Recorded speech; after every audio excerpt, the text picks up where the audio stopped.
Chapter 1. The Ship Comes Home. On the 24th of February, 1815, the ship Pharaoh came into Marseille. A man on the shore jumped into a boat and went out to the ship. A young man, about 20 years old, looked over the side of the ship. He seemed to be the captain. He was the type of man who meets danger without fear. "Oh, is it you, Dantes?" cried the man in the boat. "What has happened?" "A very sad thing, Mr. Morel," replied the young man. "When our ship was near Civitavecchia, we lost our brave Captain Leclerc." He turned to his men and gave a quick order. Then he turned again to Morel. The Pharaoh was Morel's ship, and Edmond Dantes was first officer. "We will all die one day, Edmond," said Morel. "The goods?" "They are safe, Mr. Morel. Now, come on board. Here is Danglars. He does all the buying and selling. I must look after my ship." Morel climbed quickly onto the ship and met Danglars. Danglars was about 25 years old. Nobody on the Pharaoh liked him. "Well, Mr. Morel," said Danglars, "you heard about the sad death of Captain Leclerc." "Yes. He was a brave and good man." "And a good seaman. He was old and wise. A good ship's captain for Morel and Son," replied Danglars. "A young man can be a good captain too," Morel said. "Look at our friend Edmond. He works well." "Yes," Danglars. He looked at Dantes. He did not like him. "Yes, he is young, and he is very sure of himself. When the captain died, we had to take orders from him, and as a result we lost a day and a half at the island of Elba. We needed to come straight to Marseille." "He has to take the captain's place," said Morel. "He is the first officer. But it was wrong to stop at Elba." "Was the ship unsafe? Did you need to work on it?" "There was nothing wrong with the ship. We stopped at Elba and went on shore. It was a holiday, not work." "Dantes," the ship owner called. "Come here, please." "In a minute, Mr. Morel," answered Dantes. He gave an order to his men. When the ship was safely tied up, Dantes came towards Morel. "The ship is now ready," he said. "Can I help you, sir?" Danglars took a few steps back. "Why did you stop at the island of Elba?" asked Morel. "I don't know, Mr. Morel. It was Captain Leclerc's last order. He gave me a letter for Marshal Bertrand." Morel took Dantes' arm and pulled him close. "And how is Napoleon?" he said quietly. "He seemed very well." "You spoke to him?" "No." "He spoke to me," said Dantes. "He asked, 'When did you leave Marseille? What goods are on board?' He was very interested. Perhaps he wanted to buy the ship." "I am only the first officer," I said. "The ship belongs to Morel and Son." "Ah," he said, "I know them. The Morels have owned ships for many years. But there was a Morel who was a soldier. He fought with me at Valence." "True," cried Morel happily. "That was Policar Morel, my uncle. He was a great soldier, a captain. Dantes, my uncle, will be very happy about Napoleon. It will bring fire into the old soldier's eyes. You were right to stop at Elba, Dantes."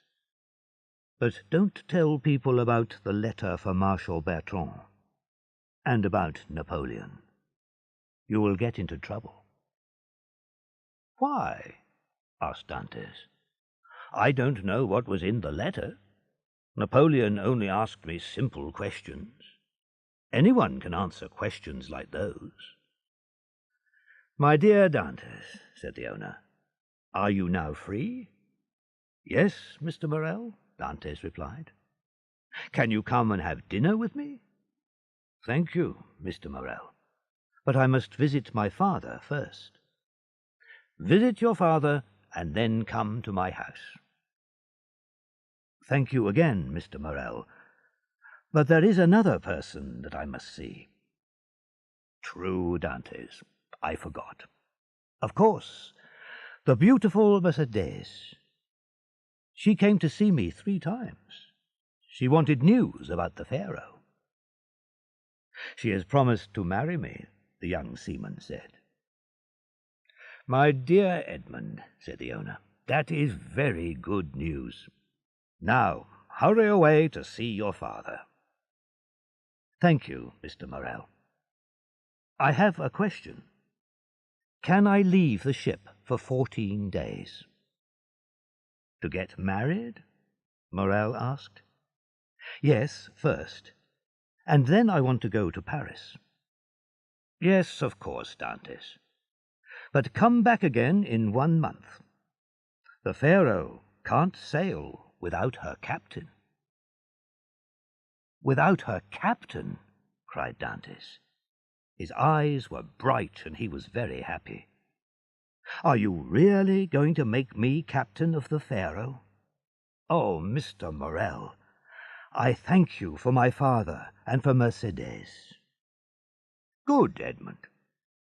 Go to your father. Go and see Mercedes, and then come to see me." "Shall I take you to the shore with me?" Dantes asked. "No, thank you. I'll stay and do some work with Danglars." "Were you pleased with him on this journey?" "Do you mean, is Danglars a good friend?" "No, we aren't friends. We disagreed one day near the island of Monte Cristo, and he doesn't like me.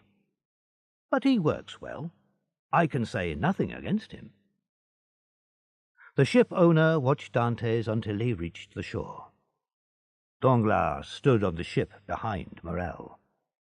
He also watched the young man as he went away, but he did not look kindly at Dantes.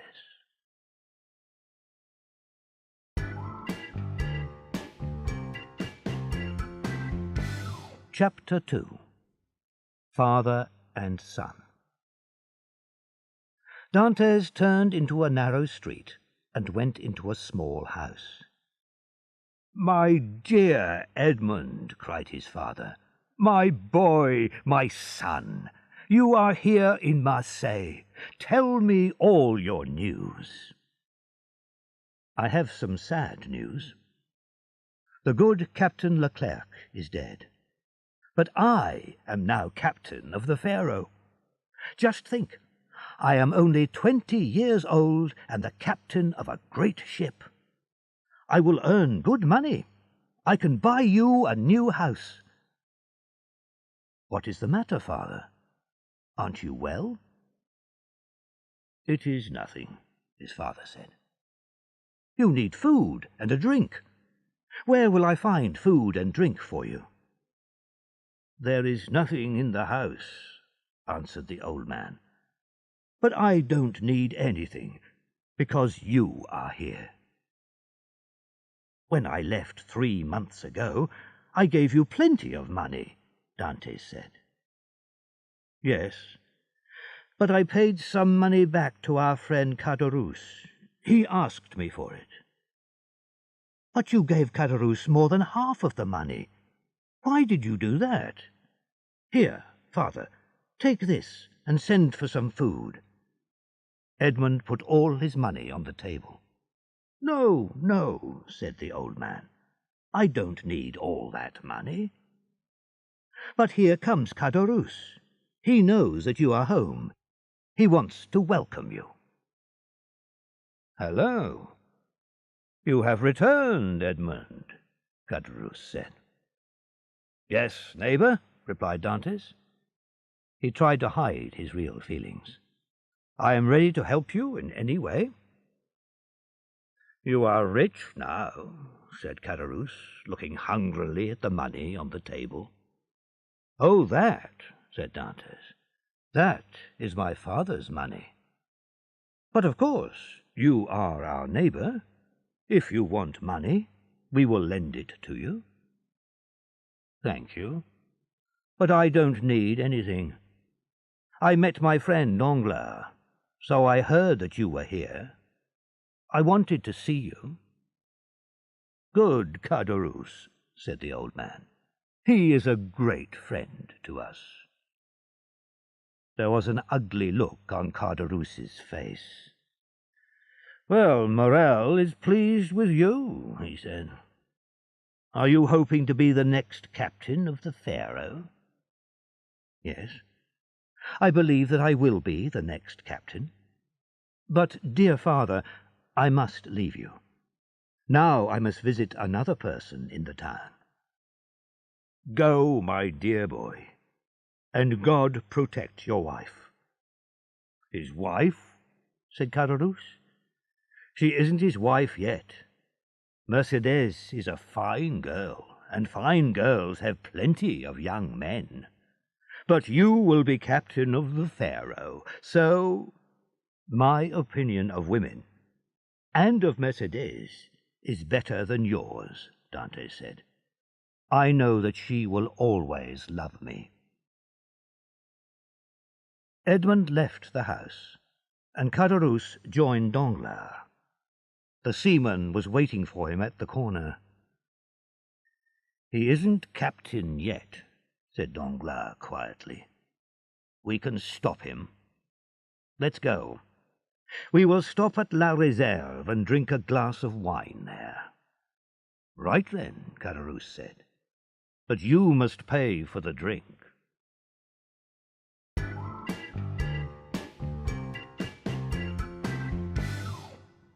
Chapter 3. Mercédès. Danglars and Caderousse sat at a table under a tree. In a house about 100 meters away, a young girl was at the window. Her hair was as black as night, and her eyes were as dark and wonderful as the shadow of a forest. "Mercédès!" a voice shouted happily outside the house. "Mercédès!" "Ah!" cried the girl, and she ran to the door and opened it. "Here, Edmund, here I am." Edmund took Mercédès in his arms. The golden sunshine of Marseille shone on them. They were together, the only two people in the world. Edmund and Mercédès walked past La Réserve. Caderousse and Danglars were still there. "Hey, Edmund!" cried Caderousse. He got up from his seat. "Are you too proud to speak to your friends?" "No, my dear man," Dantès replied. "I am not proud, but I am happy. I was thinking about Mercédès." "When is the wedding?" asked Danglars. "Soon. Tomorrow or the next day, here at La Réserve. We hope that you and Caderousse will be there." "Tomorrow or the next day. You are in a hurry, Captain," said Danglars. "I am not a captain yet, Danglars," said Dantès. "But yes, we are in a hurry, because I must go to Paris." "To Paris?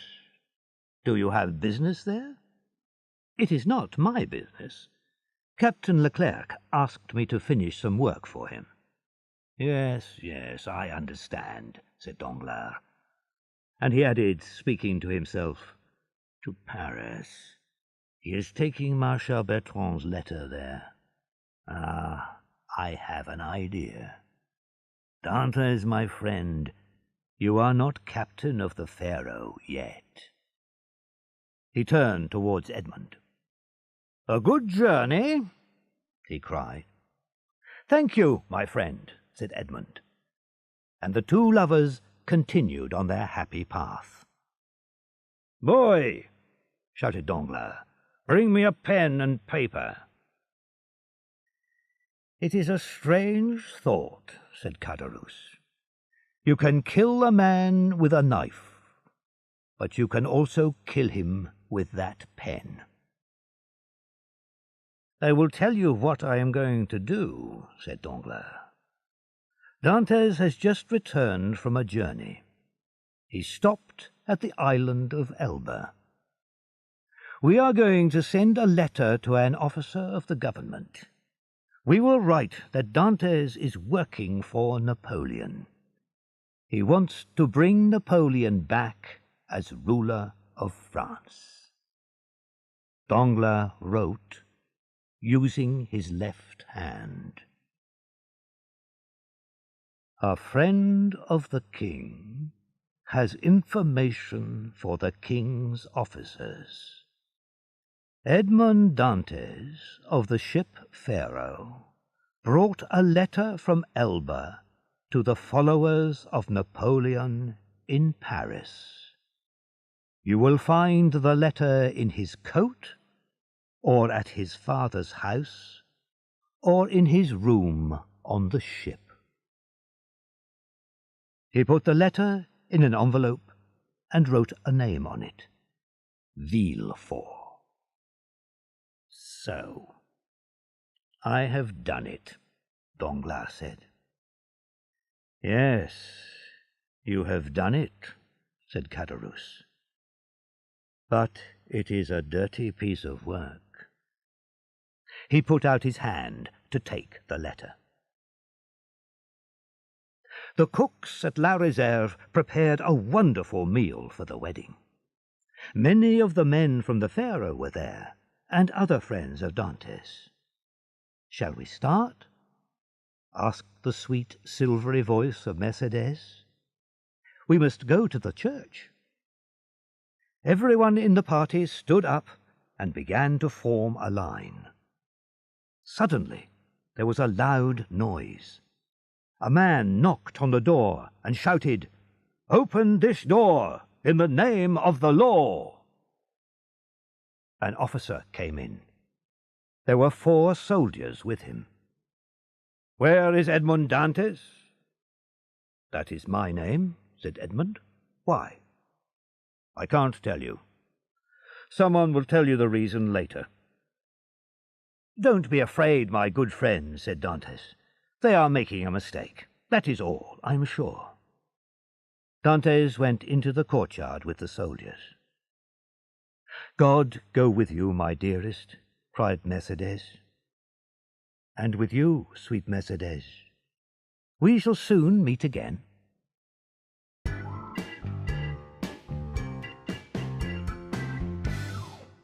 Chapter 4. The Judge. Villefort, the judge, took a paper from one of the men. He said, "Bring in the prisoner." Dantès came into the room. "Who and what are you?" Villefort asked. "My name is Edmond Dantès," the young man replied. "I am an officer of the Pharaoh, one of Morel's ships." "Your age?" 20. "Where were you when the soldiers came?" "I was at my wedding." Dante's voice was full of tears. Earlier in the day he was so happy, and now... "It is sad that this man missed his wedding," thought Villefort. But he continued, "Do you work for Napoleon?" "I wanted to join one of his ships, but he lost power." "People think that you are a dangerous man. They say you want to bring Napoleon back to power." "Me? Dangerous? I am only 20. I don't know about things like power. I love my father, I love Morel, and most of all, I love Mercedes. That is all that I can tell you. Have you any enemies? Enemies? Said Dantes. Only important men have enemies. I am not important. True, you are only 20, Villefort said. But you will soon be captain of a ship. You are marrying a pretty girl. Does someone hate you because you are so lucky? Perhaps. I don't know. You know men better than I do. I received this letter. Do you know the writing? Dantes read it. A cloud of sadness passed over his face. No, I don't know the writing. But the writer of this letter is a real enemy. Now, said the judge, answer me. Are the words in this letter true? No, Dantes replied. I will tell you the facts. Captain Leclerc became ill soon after we left Naples. On the third day, he was very ill. He called to me and said, "Promise me something. It is very important." I promised. After my death, you will become captain. Go to Elba and ask for Marshal Bertrand. Give him this letter, and he will give you another letter. He will tell you where to take it. That is what Captain Leclerc said. And what did you do then? The judge asked. I agreed. Leclerc was dying. On a ship, the last request of an officer is an order. I reached Elba, and I went on shore alone. I gave the letter to Marshal Bertrand. He gave me a letter to take to a person in Paris. I came here, visited Mercedes, and prepared for my wedding. I am going to Paris tomorrow. Ah, said Villefort. Perhaps you were unwise, but you followed the last orders of your captain. Give me the letter that you brought from Elba. Promise to see me again if I call you. You can go back to your friends now. I am free, then? Said Dantes happily.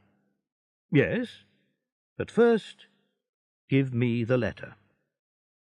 You have it already. The soldiers took it with some other letters. They are on the table. Stop, said Villefort as Dantes took his hat.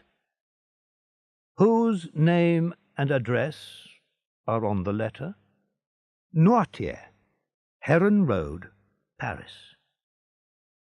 Villefort's face went white, and he looked afraid. Noirtier, he said in a weak voice. Noirtier? Yes. Do you know him?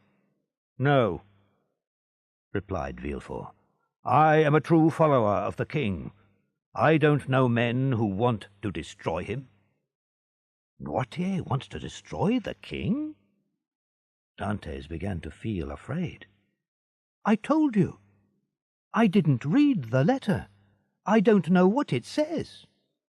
Yes, but you saw the name on the envelope. Of course I read the name. I had to give it to Noirtier. Did you show this letter to anyone? Asked Villefort. No, I didn't show it to anyone. I promise you. Dantes looked at Villefort's face and was afraid. Villefort read the letter. Then he covered his face with his hands. Oh, the judge thought. Does he know what is in this letter?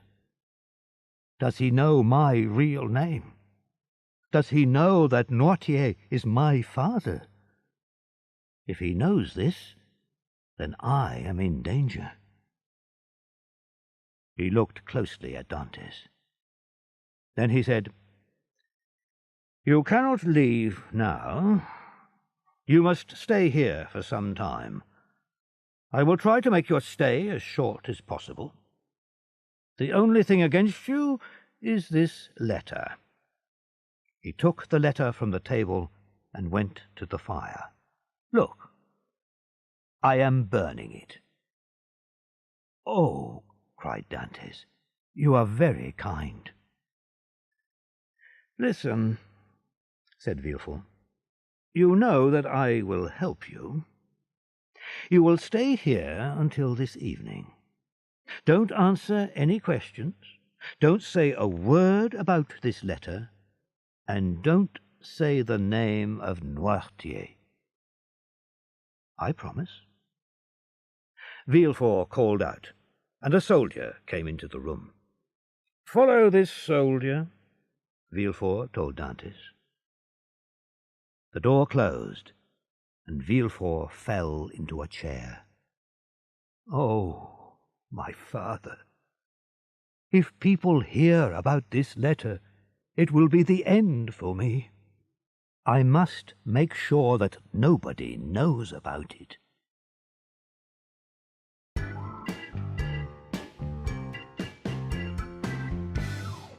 Chapter 5.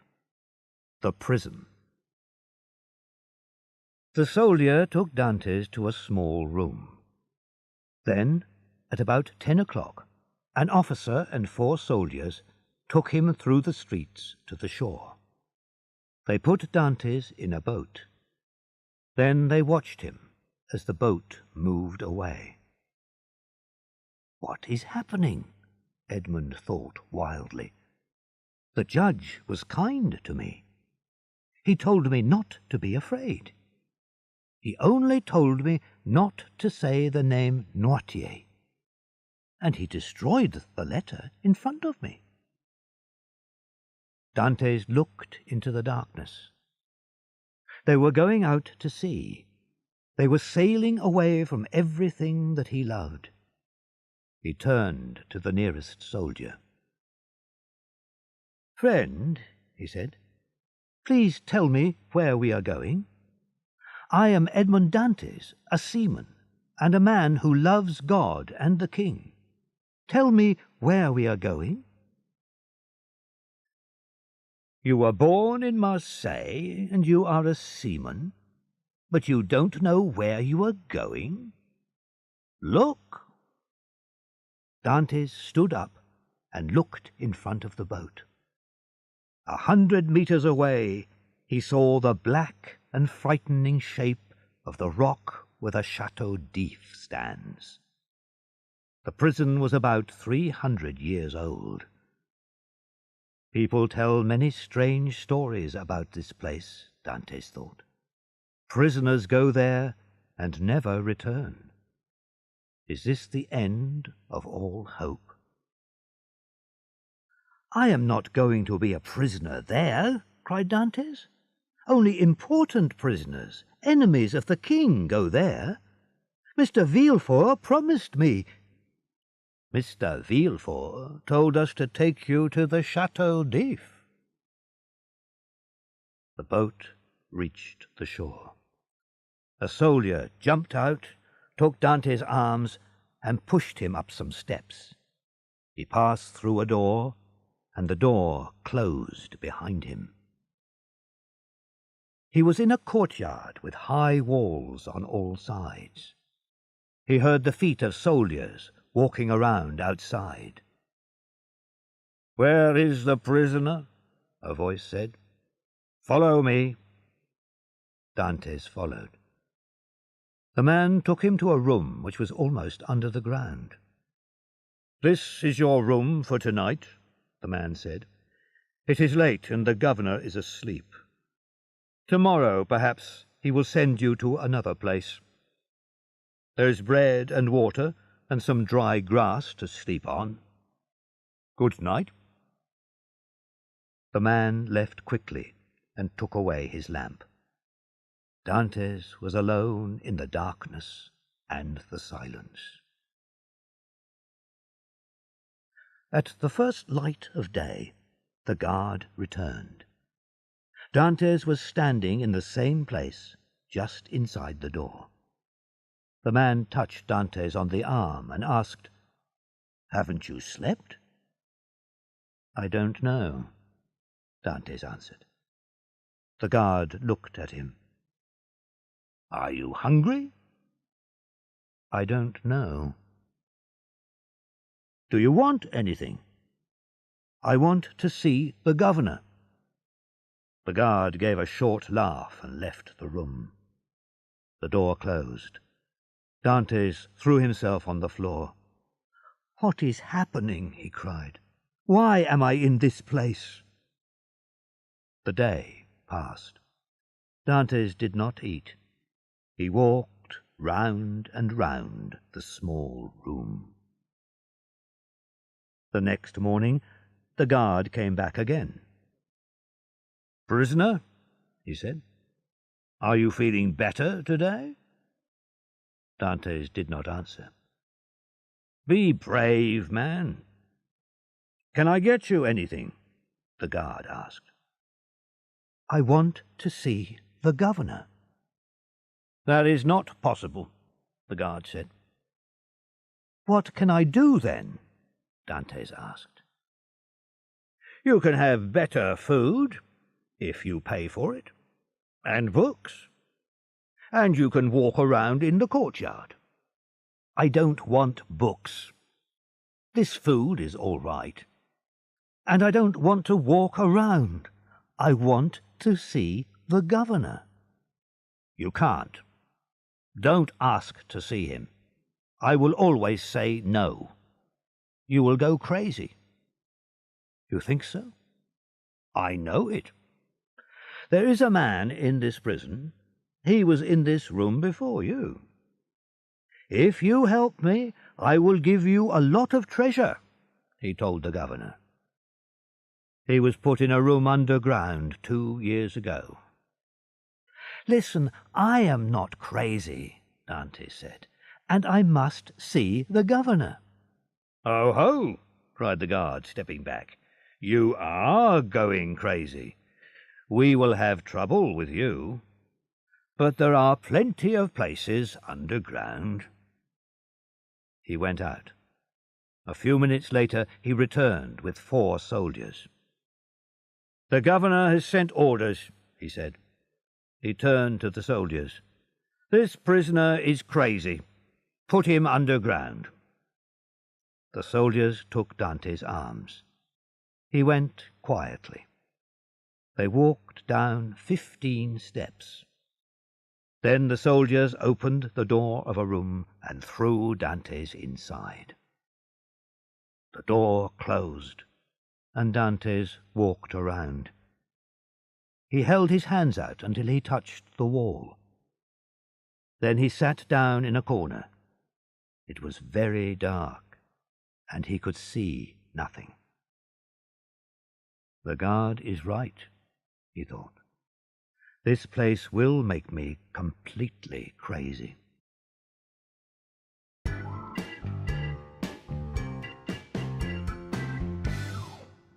Chapter 6. Underground. Time passed. The chief officer of prisons visited the prisoners' rooms. "Is the food good?" he asked the prisoners. "Do you want anything?" "The food is very bad, and we want to be free," they all replied. The officer laughed and turned to the governor. "Why do we come here? We always hear the same thing. The food is bad.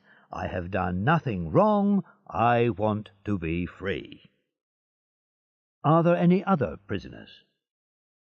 "Yes, there are the crazy prisoners. We keep them underground. They are a danger to other people." "Let's visit them. I must see them all." 2 soldiers took the officer down the steps. The air smelled bad. The darkness was full of the smell of death. "Oh," cried the officer, "who can live here? Very bad men. We must watch them very carefully." This was the officer's first visit. "Prisoner number 34. Let's visit this one first," he said. Dantès was sitting in the corner of his room. He looked up and saw the stranger with 2 soldiers. "This is an important officer," he thought. He jumped up to meet him, but the soldiers pushed him back. "The officer thinks that I am crazy," Dantès thought. He looked at the officer. He tried to make his voice quiet and calm. "I only want to know what is going to happen to me. Why am I here? Give me your permission to see a judge." "Perhaps," said the chief officer. Then, turning to the governor, he said, "Show me your books. What is this man's crime?"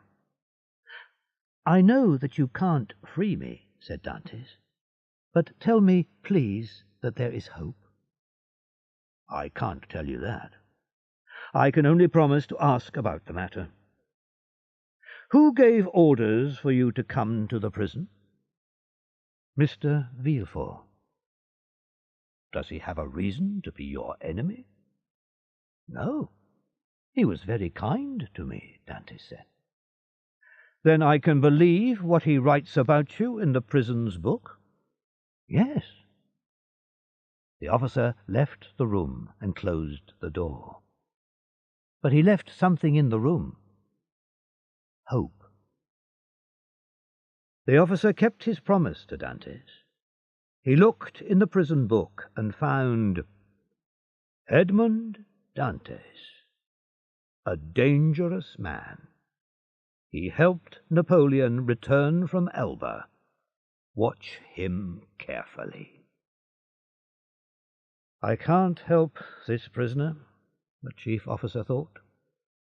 He wrote in the book, "Do nothing."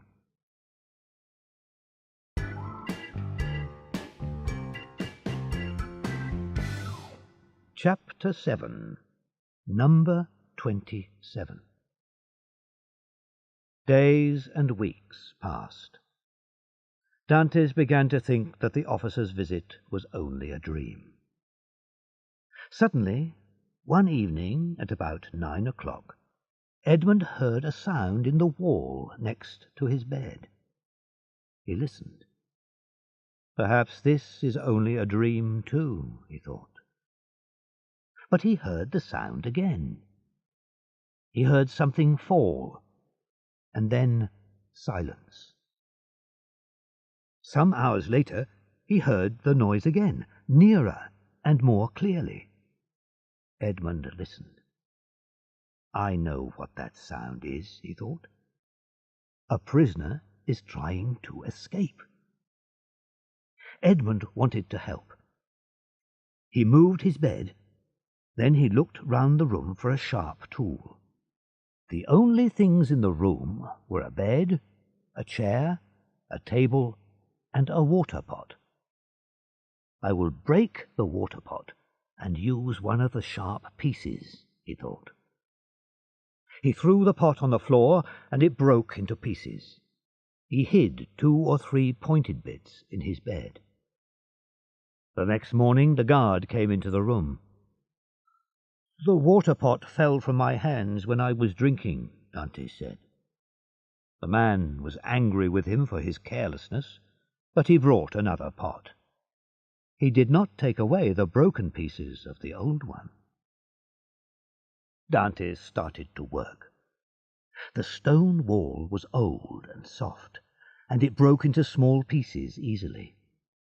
At last he pulled a stone out of the wall. It left a hole 1/2 meter wide. He carefully carried all the small pieces of stone into the corners of the room and covered them with earth. He put back the big stone and placed his bed in front of the hole. Later the guard came with his evening meal. When the man left the room, Dantes started to work again. He worked all night, making a deep hole in the wall. Then he stopped. "What is this?" he cried. "I can't cut through it or move it." It was a great piece of wood. Dantes could not make the hole deeper. "Oh, my God, he cried. "I want to die. I have lost all hope." "Who is the man who can talk at the same time about God and about hopelessness?" said a voice under the earth. Edmund got up on his knees. "Ah," he said, "a voice, the voice of a man. In the name of God, speak again." "Who are you?" said the voice. "An unhappy prisoner." "Why are you in prison?" "I did nothing wrong," Dantes replied. "They say that I tried to help Napoleon. He wanted to return to France." "To return to France? Where is he now, then?" "They sent him to the island of Elba in 1814. Don't you know that? When did you come here?" "In 1811. 4 years before me." "Don't do any more work," said the voice. "Just tell me, how high up are you?" "At the same height as the floor of my room," Dante said. "What is behind the door of your room?" "A narrow room, and then the courtyard." "Oh, that is bad," the voice said. "My plan is wrong. I wanted to break through to the outside wall of the prison. And then? And then throw myself into the sea and swim to one of the islands near here. Cover the opening of the hole in the wall. Do it carefully. Stop working on the hole. Wait until you hear from me again." "Tell me who you are," cried Edmund. I am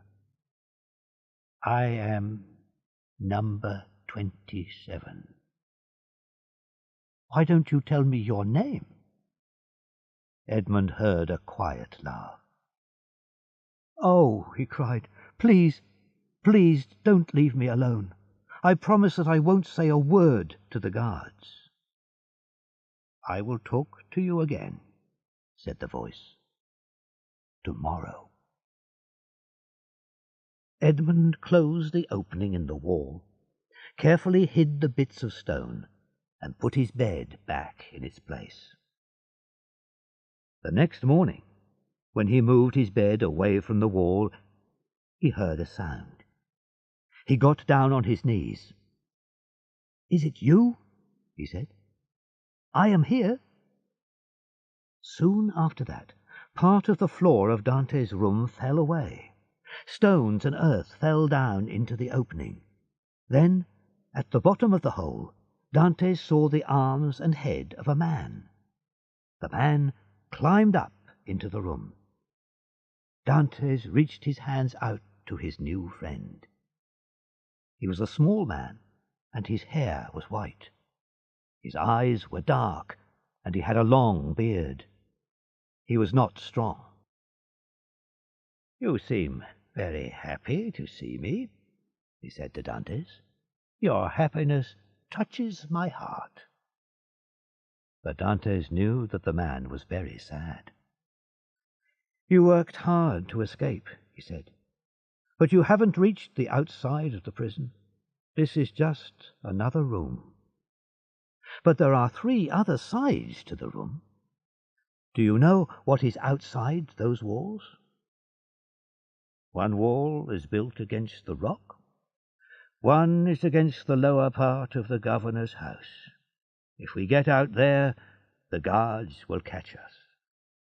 and this side faces where? They looked at the third side of the room.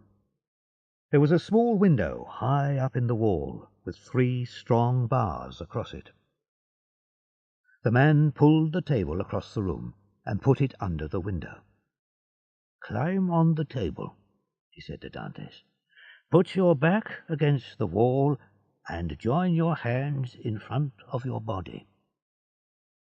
Then prisoner number 27 jumped up onto the table, and from there onto Dante's hands, and from there onto Dante's shoulders. He put his head through the top bars of the window, then pulled his head back quickly. Finally he said, "I thought so." He got down quickly and easily. "He moves as quickly as a young man," Dantes thought. "This side of your room," said number 27, "faces an open pathway. A soldier guards it day and night. It is not possible to escape through any of these walls."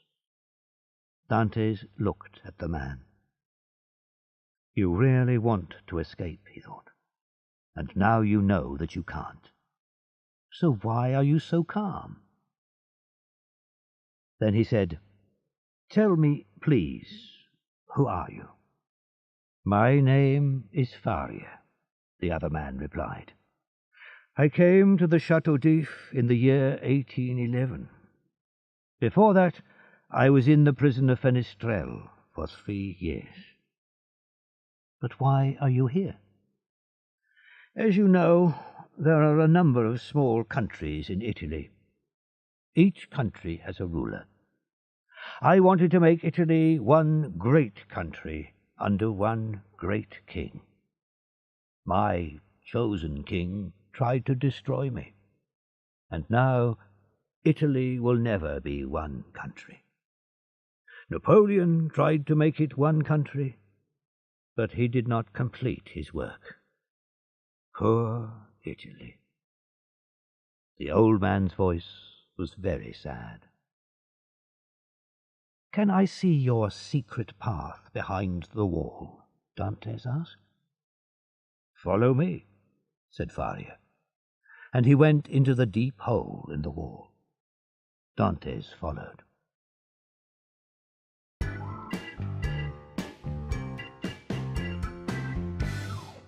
Chapter 8. Faria's Room.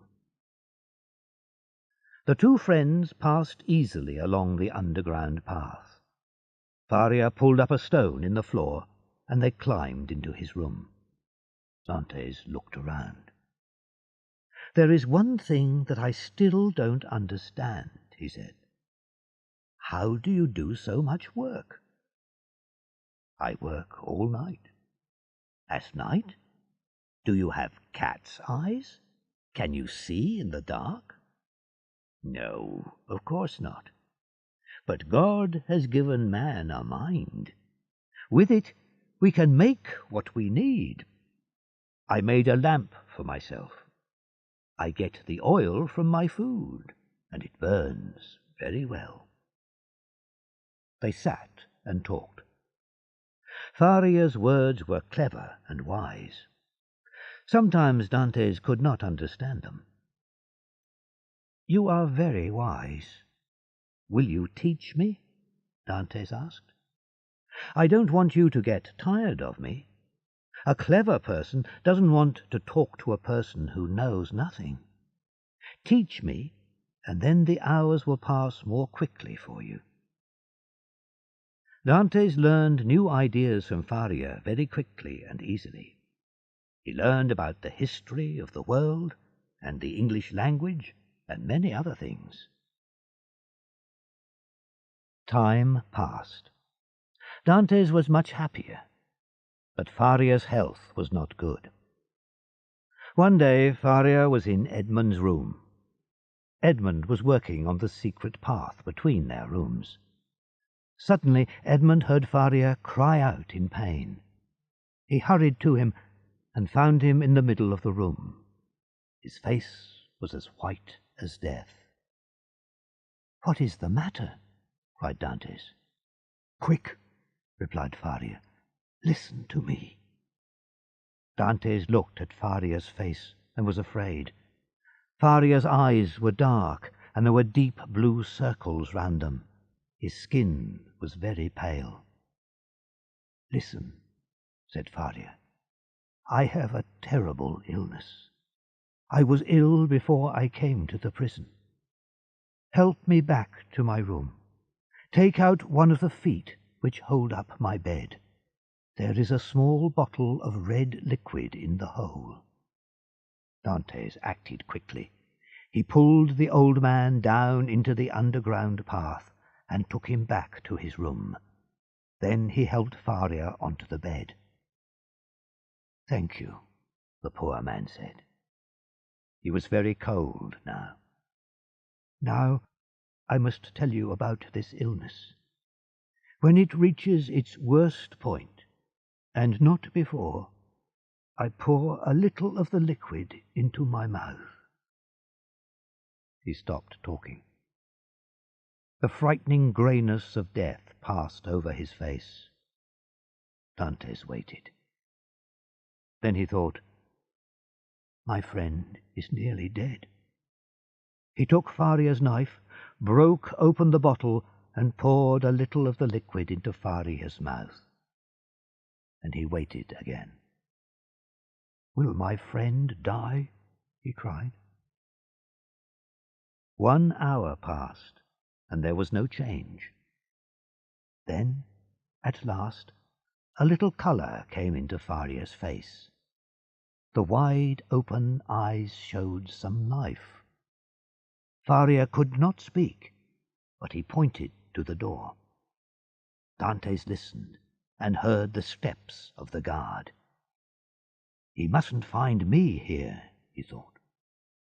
The young man ran to the opening of the underground path and hurried to his room. Just after he reached it, the guard came in with food. He saw his prisoner sitting, as usual, on the side of his bed. After the guard left, Dantes hurried back to Faria's room. He lifted up the stone and was soon next to the sick man's bed. Faria was a little better, but he was still very weak.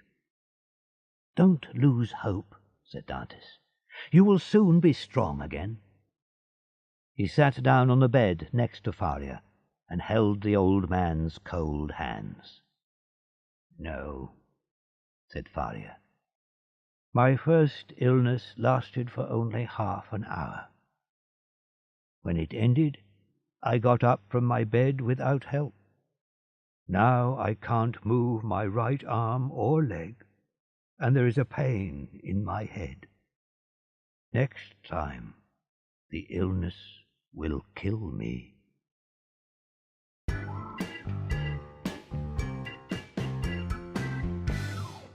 Chapter 9. The Story of the Treasure. The next morning Dantes returned to Faria's room.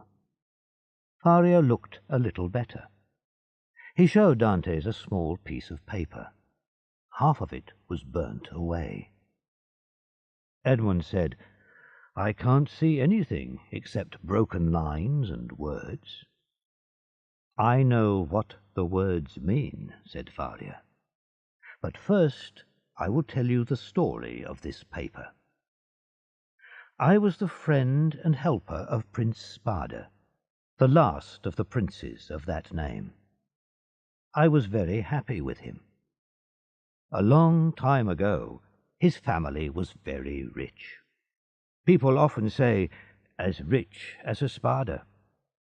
But my friend, Prince Spada, had very little money. He told me about another Spada. This man lived and died at the time of Cesare Borgia.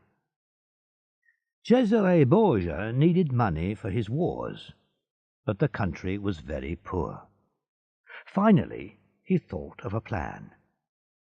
He asked two famous rich men, Rospigliosi and Spada, to dinner. Rospigliosi was very pleased, but Spada was a wise man. Cesare Borgia wants my money, he thought. He will kill me. He wrote a note. Then he went to the dinner. There was death in the glass of wine in front of him. If I don't drink the wine, Borgia will kill me in another way, he thought. So Spada drank and died. Cesare Borgia took all the dead man's papers and the last letter that Spada wrote before the dinner.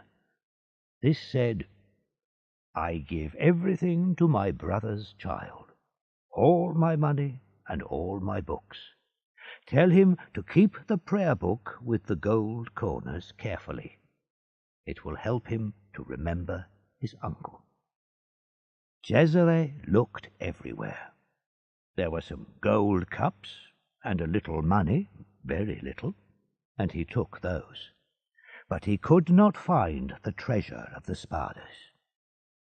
Years passed. The famous prayer book stayed in the family, and my friend the prince now owned it. Like many people before me, I looked through all the family papers, through rooms full of papers. Where was the treasure of the Spadas? I found nothing. I read the history of the Borgia family. Cesare Borgia took all the Rospigliosi's money, true, but I found no information about the Spada treasure. I was sure that the treasure was still hidden somewhere. My friend died and left everything to me. He asked me to write a history of the Spada family. In 1807, a month before I became a prisoner, I was reading some papers. I fell asleep. It was evening when I woke up. The only light was from the fire. I felt for a piece of paper. I wanted to get a light for the lamp from the fire. I didn't want to burn any important papers, but I remembered a piece of plain white paper in the prayer book. I took it and put a corner in the fire. The fire began to burn the paper. Suddenly I saw yellow writing. I quickly put out the fire and looked at the paper. There were words on it. You could only read them when the paper was hot. I burnt a lot of the paper, but the last piece is in your hands. Dantes looked again at the yellow writing. "And now," said Faria, "look at this." He gave Dantes a second piece of paper with broken lines of writing on it. Put the two pieces together. On May the 25th, 1498, Cesare Borgia invited me to dinner. He wants to kill me. He wants all my money. When I die, give everything to Guido Spada. It is hidden safely on the island of Monte Cristo. Guido knows the place because we visited it together. All my gold and money are there. Lift up the 22nd rock from the beach at the east end of the island. Find the steps that go underground. Break into the second room.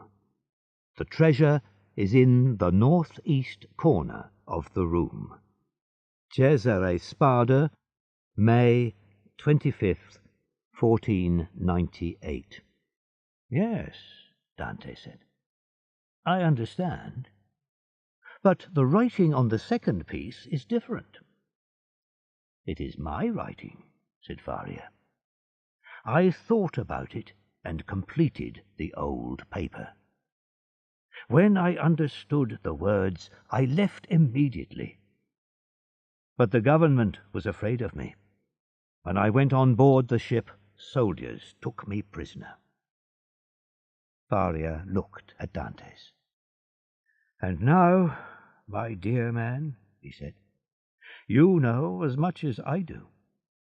If we ever escape together, half this treasure is yours. If I die here, all of the treasure is yours. You are my son. You were born to me in this prison. God sent you to help a sad old prisoner." "Thank you," said the young man to Faria. "But we will never have the treasure, because we won't leave this prison. My real treasure is your teaching and your wise words."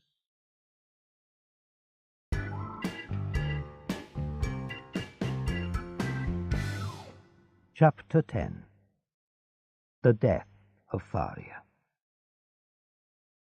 The days passed.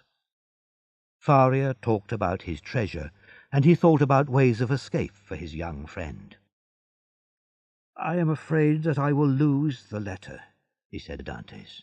"Learn it, every word." Then he burnt the paper. Faria could not use his arm and leg, but his words and thoughts were clear. He continued to teach Dantes history and English and ethics. He also taught him to make things, a useful skill for a prisoner. They were always busy. Dantes worked hard. He wanted to forget the past. One night, Edmund woke up suddenly. He heard a weak voice call his name through the darkness. He moved his bed, took out the stone, and hurried along the underground path. The other end of it was open. It was dark, but he saw the old, white-faced man holding on to the end of his bed in great pain. "Ah, my dear friend," said Faria. "You understand, don't you? You know that the time has come." "Don't say that," cried Dantes. "I have saved you once. I will save you again." He quickly lifted up the foot of the bed and took out the little bottle. There was still some red liquid in it. "Look," he cried, "there is still some in here. Tell me what to do." "There is no hope," Faria replied. "But you can try to save my life. Do the same thing, but don't wait too long. If I don't get better, pour the rest into my mouth. Now put me on my bed." Edmund took the old man in his arms and put him on the bed. "Dear friend," said Faria, "you are good to me. You bring me great happiness. If you escape, go to Monte Cristo. Take the treasure and enjoy it. God go with you." Dantes waited, holding the bottle of liquid in his hand. When it seemed to be the right time, he poured a little of the liquid into Faria's mouth. Then he waited. He waited for 10 minutes, half an hour. Then he put the bottle to Faria's mouth and poured in the rest of the liquid. Faria moved. His eyes opened. He gave a little cry. Then silence. Edmund sat with his hand on his friend's heart. The heart became weaker and weaker, and then the old man's body slowly went cold. Dantes went down into the underground path and put back the stones behind him. He was lucky. A few minutes later the guard arrived. He went first to Dantes' room. Then he went on to Faria's room with his breakfast and some clothes. "What is happening in my friend's room?" Dantes thought. I must know. He went down the underground path and heard the guards' cries. Other guards came. Finally, one of them said, the old man is gone to look for his treasure. I hope that he has a good journey. And now we can prepare him for his grave, another man said. Put him in a simple bag of plain cloth. That is enough for a grave at the Chateau d'If. Then there was silence. Perhaps they have gone away, Edmund thought. But I am not sure, so I can't go inside. After an hour he heard a noise. It was the governor, and there was someone with him. Yes, said an unknown voice, Faria is dead. I am sure that he is, the governor said, but by the rules of the prison we must check. Dantes heard more footsteps. People went in and out of the room. Then he heard someone pull a large piece of cloth along the floor. There was another sound from the bed when somebody put a heavy weight on it. In the evening, said the governor, at about 10 or 11. Shall we stay with the body? No, that isn't necessary. Lock the door. The steps went away, and the voices disappeared. Someone locked the door. Then there was silence, the deepest of all silences, the silence of death. Dantes lifted the stone. He looked carefully round the room. There was nobody there. He went in.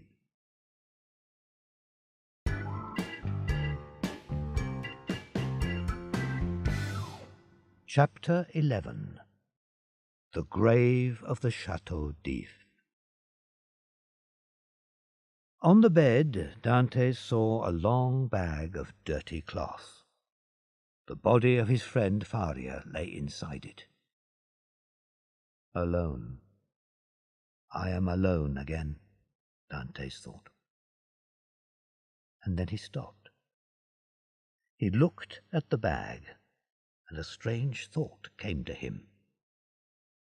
Only dead people leave this prison. I can take the place of the dead. There was no time to think about it. Dantes opened the bag with Faria's knife. He took the body from the bag and carried it along the underground path to his own room. He laid the body on his bed and pulled the bedclothes over its head. Then he kissed the cold face and turned it to the wall. The guard will think that I am asleep, Dantes said to himself. He returned to Faria's room, took off his clothes and hid them. Then he got inside the bag and lay exactly like the dead body. I have made my plan, he thought. Will the men discover me when they carry the bag outside? Will they find a living man, not a dead body? If that happens, I will cut open the bag from top to bottom with the knife. Then I will escape. If they try to catch me, I will use the knife. Perhaps they will put me in the grave and cover me with earth. It will be night. I only hope that the grave is not too deep. Another thought came to him. When the guard brings my evening meal at 7 o'clock, will he notice Faria's body in my bed? But no, I am often in bed when the man comes. He just puts the food on the table and goes away again in silence. If he speaks to me this time, what will happen then? When he gets no answer, will he go to the bed? Dantes waited for the cries of the guard, but the hours passed and the prison was quiet. Finally, Edmund heard footsteps outside. He must be brave now, braver than ever before. The footsteps stopped outside the door. There are two of them, Dantes decided. He heard them put down some wood. They are going to carry the body on that, he thought. The door opened. Through the cloth of the bag, he saw two shadows come to the ends of his bed. Another man stood at the door with the lamp. He was a thin old man, but he is heavy. One man was lifting up his head. The other man lifted his feet. "Have you tied it on?" the first speaker asked. "Not yet. We don't want to carry unnecessary weight," the other man replied. "I can do that when we get there." Tied it on? Tied what on? thought Dantes. The men put the body on the piece of wood. Then they moved up the steps. Suddenly Dantes felt the cold, fresh night air. The men walked about 20 meters, then stopped and put the body down. One of them went away. Dantes heard the sound of his shoes on the stone. "Where am I?" he asked himself. "Here it is. I have found it." Edmund heard the man put a heavy weight onto the ground next to him. Then he tied the weight round Dante's feet. "Is that tied carefully?" asked the other man. "Yes, it won't come off," was the answer. The men lifted Dantes up again, and they began to walk. Now Dantes heard the sound of waves against the rocks. "We are finally here," said one of the men. "Don't stop yet," said the other man. "You know very well that the last one fell on the rocks. Don't you remember that the governor was angry with us?" They went 5 or 6 more steps. Then they lifted Dantes by his head and by his feet. "1," said the men. "2, 3, and away!" They threw Dantes into the air. He was falling, falling. A heavy weight pulled him quickly down. Finally, with a great noise, he fell into the cold water. When he hit the water, he gave a cry. Then the water closed over him. "They have thrown me into the sea," Dantes cried to himself. "They tied a big stone to my feet. It is pulling me down to the bottom of the sea. This is the grave of the Chateau d'If. The sea."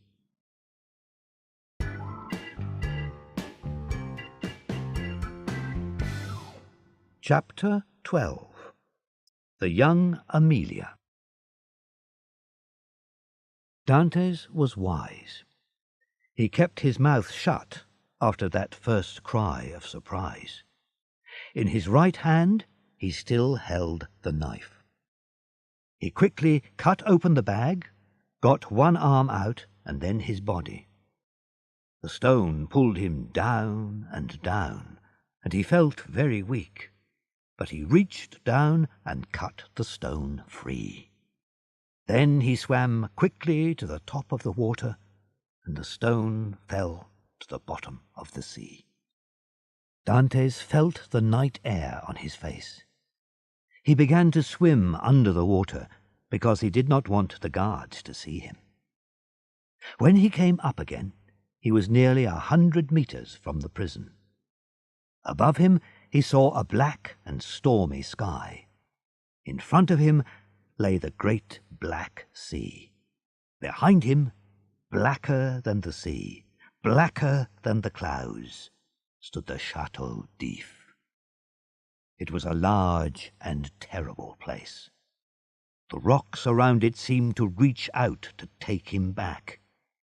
And on the highest rock there were two men holding a lamp. They are looking at the sea, Dantes thought. Perhaps they heard me shout.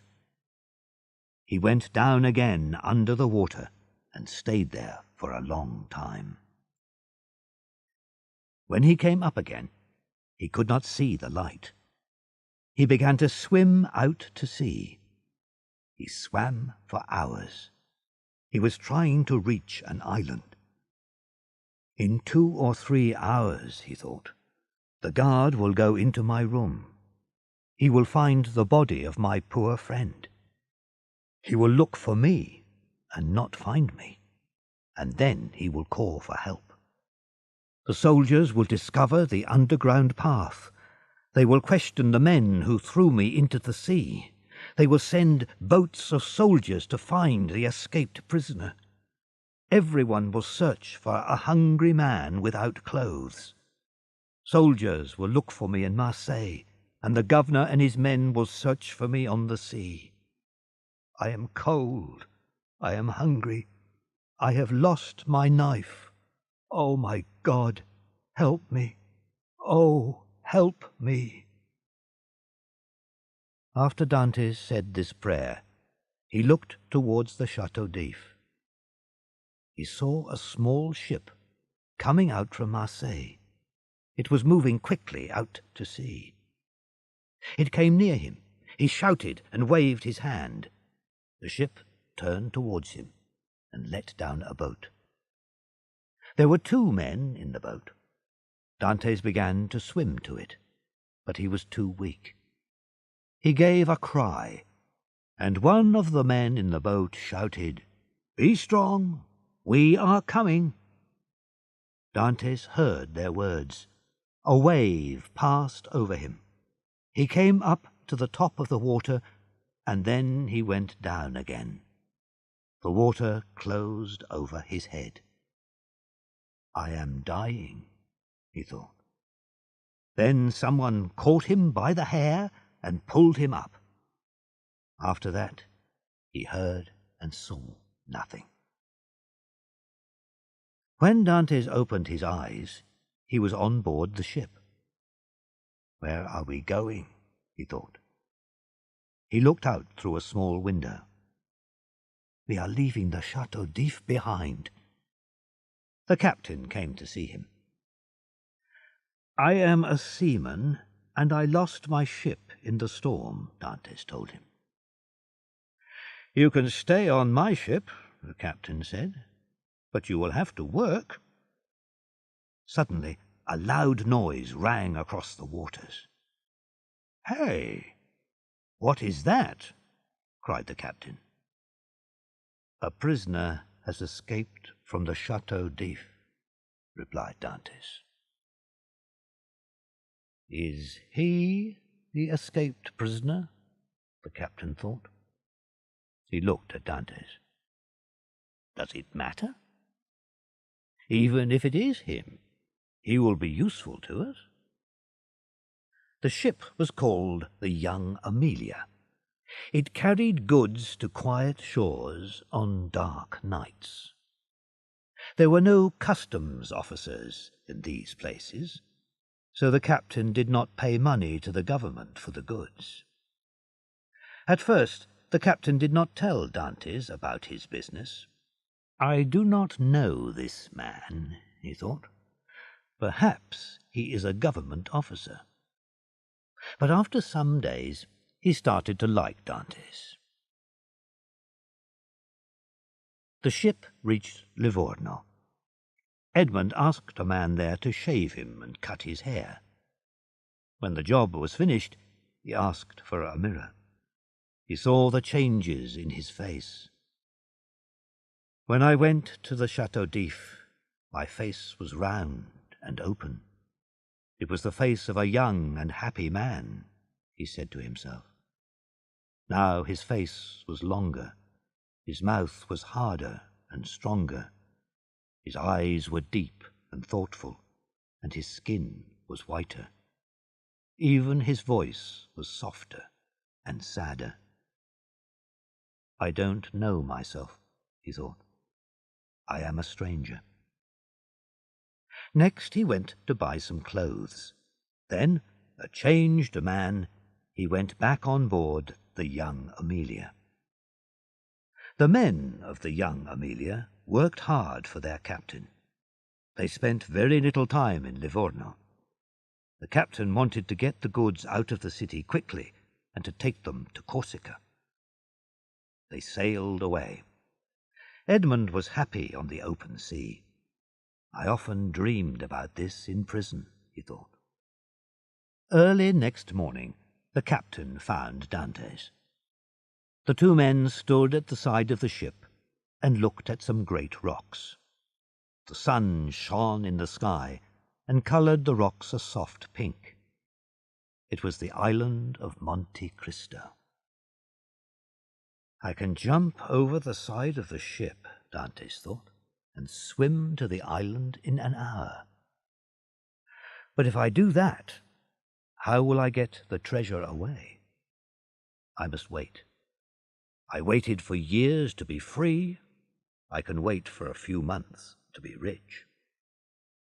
He looked again at the island. Perhaps the treasure is only a dream of Faria's. But there was Prince Spada's letter. That seemed real. Dantes repeated the letter to himself from the beginning to the end. He remembered every word. Night came, and Edmund watched the island. It was beautiful with the colours of the evening. Then, slowly, it hid itself in the darkness. "How can I reach Monte Cristo and bring the treasure back safely? The treasure is mine, but I have no money for a small boat to get it."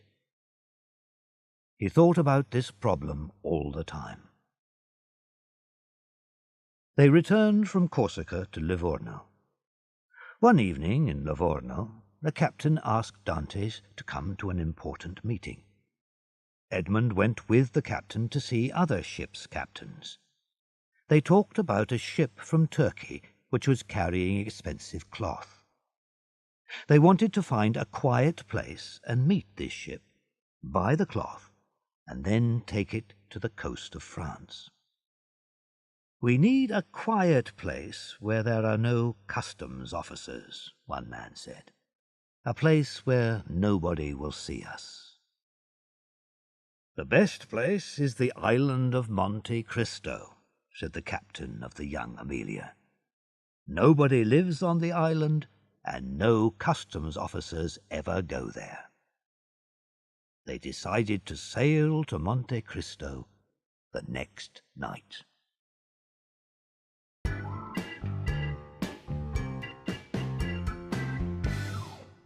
Chapter 13. Monte Cristo. And so, by a lucky accident, Dantes reached the island of Monte Cristo. The young Amelia was first at the meeting place. Dantes was the first person to reach the shore. The men knew the island well. Dantes questioned Jacopo, the man who saved him from the sea. "Where shall we spend the night?" "On the ship, of course." "I must find the place where Spada hid the treasure," Dantes thought. "There is an opening somewhere, but where? Perhaps Spada hid it with stones, or perhaps it is now covered with trees and plants. But I must wait for the morning." Just then a boat arrived and came close to the shore. The business began. As he worked, Dantes worried. Did I say too much to Jacopo? Will the men learn about the treasure? No, his secret was still safe. Next morning the men rested. When Dantes quietly walked away, nobody seemed surprised. He climbed high, until the men on the shore looked very small. Then he found a path that was cut by a stream between two walls of rock. He followed it. The treasure is near here, he thought. As he went along the coast, he looked at everything carefully. These stones have marks on them. A man made these marks. He came to the 21st stone, and the marks stopped. But there was no opening, just one large rock. This rock is so big, I don't think anybody can move it. It is too heavy. I must start again. And he turned and went back to his friends. The men on the shore were cooking a meal.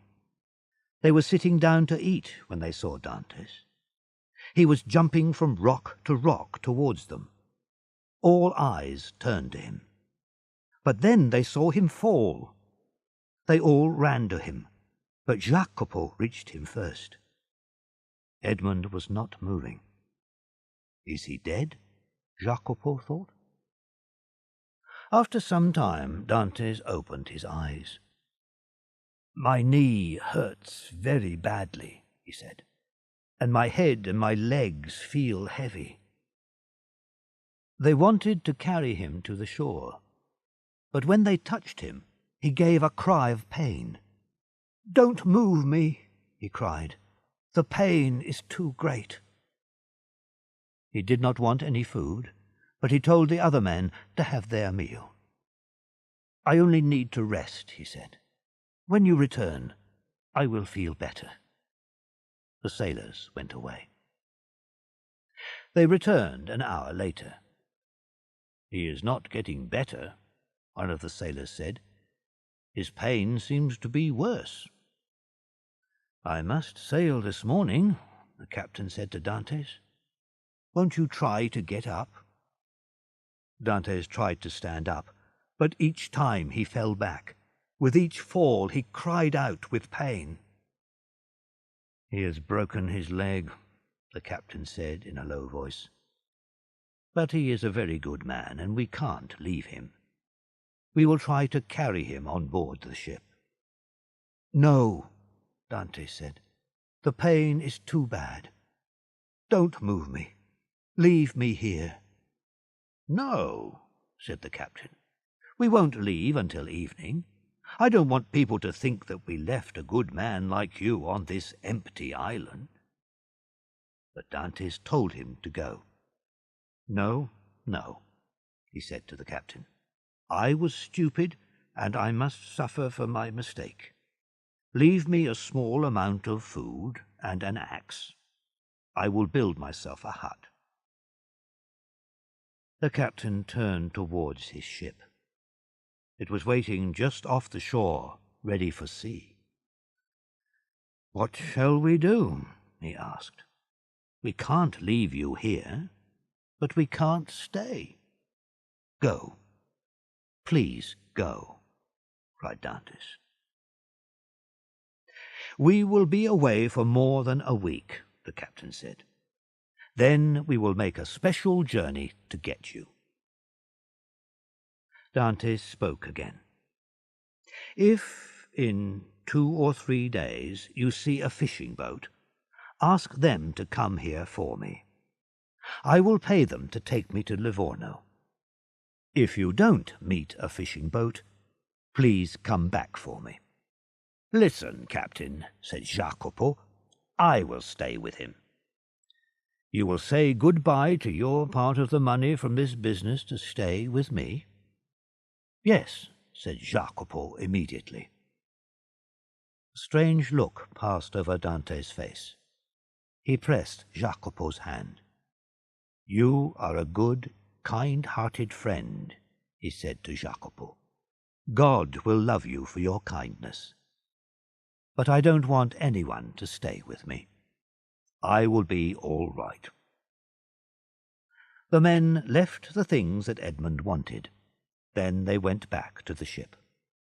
2 or 3 times they turned round and waved to him, and Edmund waved back. "They are rough, dangerous men," Dante said to himself, "but they are good friends." He pulled himself up carefully to the top of the rock. He watched the ship leave. Like a beautiful white bird, it sailed out over the sea.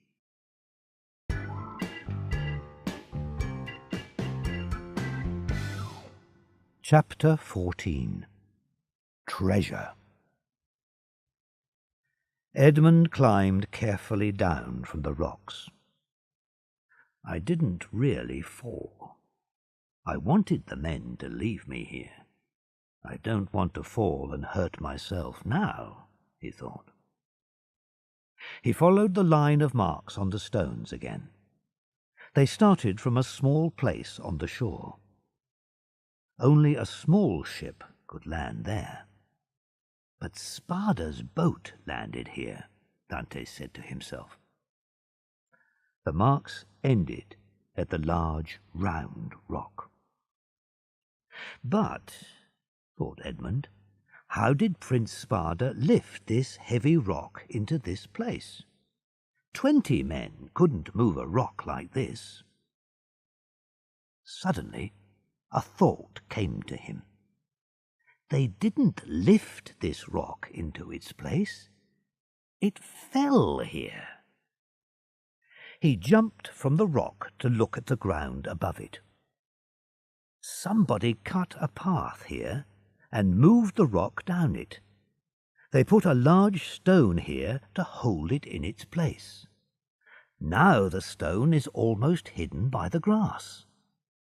But the rock does not fit perfectly. The holes are full of small stones and earth. Dante's cut away these small stones at the top, and after 10 minutes he put his arm into the hole. He took his axe and cut wood from a strong tree. Then he put one end of the wood into the hole and pulled on the other. The rock moved. Again he pulled. The rock moved from its place and then fell back again. Dantes rested. He gave a last strong pull. The rock fell down the hill into the sea. In the place of the rock, Dante saw a large square stone with a ring in the centre of it. He felt weak, so he waited for a minute. Then he put the wood into the ring and lifted the stone. He saw steps going down into the darkness of an underground room. But there was some light down there, and the air was fresh. Both the light and air came in through small holes in the rock above his head. Dantes looked into the corners of the underground room. There was nothing in them. He remembered the words of the letter. Break into the second room. He was in the first room, and he must now find the second room. He began to hit the wall with his axe. In one place, the sound of the axe was a little different. He hit it again. The hard rock broke away easily. Behind it there was a wall of square white stones. Somebody built this opening. Then they painted it to look like rock, Dantes thought. He felt very weak. He put the axe on the ground and went up the steps, out into the open air. I have not eaten any food for hours. I am not hungry, but I must eat. He ate a little bread and took a drink from his water bottle. Then he returned. He was able to use the axe more easily now. This wall in front of me is only made of stones, one on top of another. He pulled them off, one by one. Finally, Dantes broke the wall into the second room. It was smaller and darker than the first one. He waited for fresh air to fill the room. Then he went in. There was a dark corner to the left of the opening. He looked round this second room. If there is treasure, he thought, it is hidden in that dark corner. Dantes went to the corner and began to move the earth. Suddenly his axe hit a hard place. He lifted the axe to hit the place again. Again he heard the same sound. It is a great wooden chest. There are strong pieces of metal round it, he thought finally. He went outside. There he stood and thought. Then he took a dry piece of wood, lit it, and went down again. He looked at the top of the chest. It was about 1 meter long and half a meter wide. In the centre there was a piece of silver in the wood. There was a mark on the silver, the mark of the Spada family. The treasure is here, Dantes thought. He tried to lift the box, but he couldn't. He tried to open it, but there was no key. He took his axe to break it open. The top came away. The wood was old and soft. There were 3 smaller boxes inside. In the first box there were gold coins from many different countries. In the second box were bars of gold. From the third box, Edmund took a handful of gold rings. He touched, felt, and looked at the treasure. Then Edmund ran quickly back to the steps. He jumped up on a rock and looked out at the sea. He was alone, alone with this great treasure. Was he awake, or was it a dream?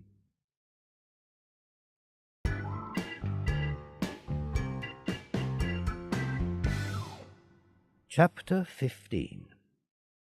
At Marseille. The next morning Dantes climbed to the top of the highest rock.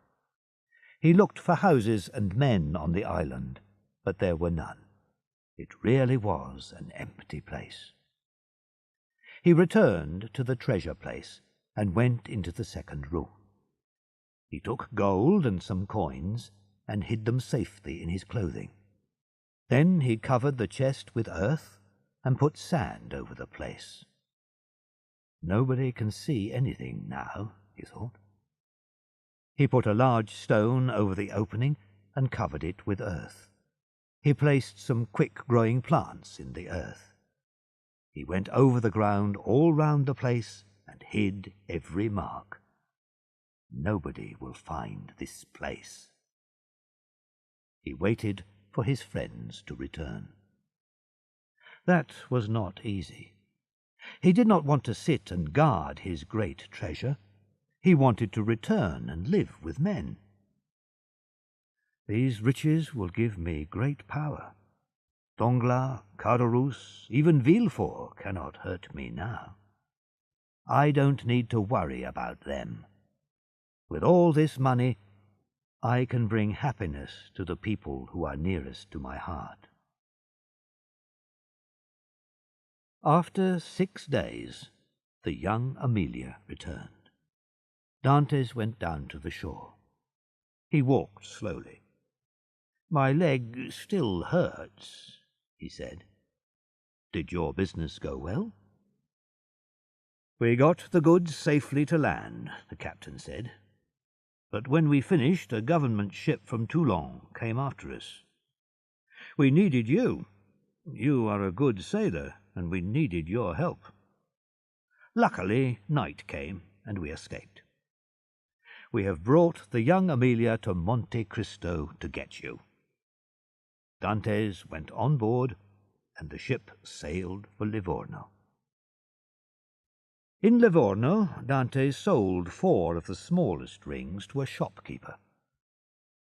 Edmund was afraid. "Will he ask where I found these rings? I am only a poor seaman." But the shopkeeper said nothing. The next day Dantes went to the captain. "My uncle has died and left me a large amount of money," he said. "I want to leave the ship." "I am sad to lose you," the captain said. "Can't you stay?" "No," Dante said. "I must leave the young Amelia." He gave fine presents to all the men. He gave a new ship and some money to his best friend Jacopo. After that, he left Livorno and went to Genoa. In Genoa he saw a boat builder. The man had a beautiful little ship on the water. "I built this boat for an Englishman," the boat builder said. It was very small. "I can sail it myself, alone, without help," Dantes thought. "And it is very fast. No other ship on the water will catch it." Dantes offered a lot of money for the boat and asked the builder for the ship's papers. "The Englishman will not return for some time," the boat builder said. "I am sure that I can build another boat for him." So he agreed to sell the boat. He offered to find seamen for the ship, but Dantes said, "I don't need anyone. But make me a hidden place on the ship near the top of my bed." The builder promised to do the work the next day. Dantes sailed away from Genoa alone and arrived at Monte Cristo on the 2nd day. He took his boat to a different place on the shore. There was nobody on the island, and the treasure was still there. Early the next day, he began to carry his treasure on board. By evening, it was safely hidden in the secret place. One fine morning, a small but beautiful boat sailed into Marseille. Dantes tied it up near some steps. "I left Marseille just here many years ago to go to the Château d'If," he thought. The customs officers came on board to look at the ship's papers. A soldier stood near the steps. Even now Dantes was afraid when he saw a soldier. Edmund now had a different name, a rich man's name. He showed the officers the ship's papers. "This boat is owned by the Count of Monte Cristo," the papers said. The customs officers wanted to please the rich ship owner. "The Count can go on shore now, if he wants to," they said. "There is no problem with his papers." Old Nicholas, a seaman from the Faro, was one of the first men that he met on shore. Dantes went straight to Nicholas and asked him a number of questions. He watched the man's face carefully, but Nicholas did not know him. Dantes gave him some money and turned away. Soon he heard a shout. "Stop!" Nicholas called. Dantes turned back. "This coin is gold, not silver," said the good man. "It is too much." "Yes, my good man," said Dantes. "I made a small mistake. Thank you for telling me. Here, take this second gold coin." Nicholas was surprised. He could not speak. Dantes continued on his way. Every tree, every street brought back memories of the past. He walked until he saw his father's house. The door was shut, but from inside he heard the sound of quietly moving feet. Then there was a silence that was broken by a weak cry of pain.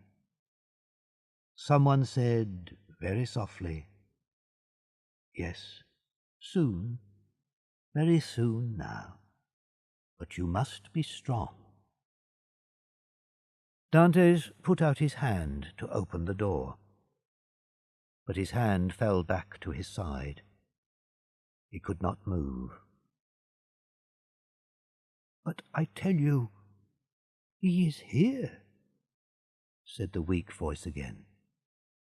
"Go and call him in. Try to get a little sleep now. Perhaps when you wake, I tell you, he is here. I saw him come up the street. I saw him stand and look up at this window with his dear eyes. He has changed. Tell him to come quickly. Tell him that death is waiting at my side." The voice grew stronger. "Open the door, I say, and bring him in." There were footsteps.